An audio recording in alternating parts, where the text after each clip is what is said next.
Unprecedented times, uncertain times. I am sure you have heard that on TV and radio plenty of times. What does that mean in the real estate industry?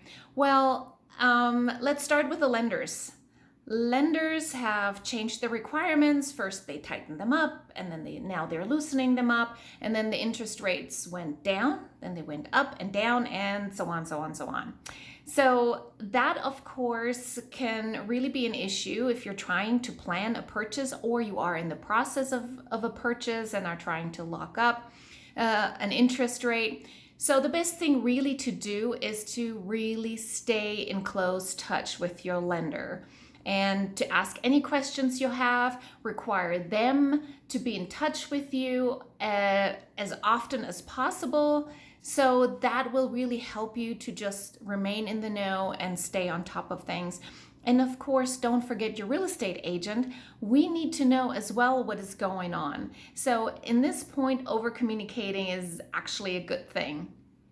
Then I also see real estate contracts falling out more and more often, not just because of the lending industry and lenders not being able to fund potentially, but also because there is somehow a new sensitivity that I see in buyers. You know, the market is super fast, so sometimes maybe buyers feel they're rushing into a transaction.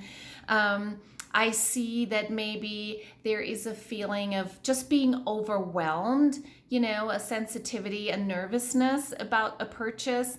Again, in this situation, please talk to your team, your lender, your real estate agent, and especially your real estate agent. We're happy to sit down with you via Zoom or in real life to determine how we can help you find out what you want to do, what you need, what is the best way to proceed or maybe not to proceed.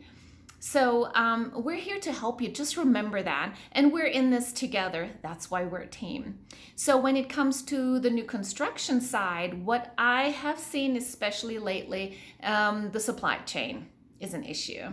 So in a case that I have just encountered, the windows aren't coming in. Without the windows, none of the other trades can really move forward with construction. So the drywallers are waiting for the windows to come in, and everybody else is waiting for the drywall to go up. So now we're extending the closing date. We were supposed to close the end of June. Now it's going towards the third week of July. And the issue really is when that happens and the buyer actually has to find a rental now, has to extend the rental contract. That is an issue, and if the builder is not communicating well, it's a problem. So we're trying to stay on top of it.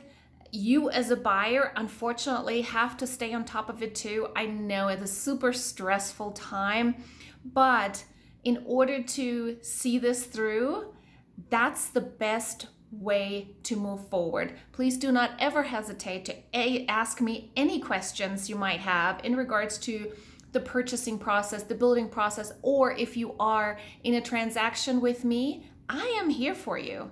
Just know that. I don't just kind of let you go and do your own thing. I'm here. So don't hesitate and give me a call if you have any questions.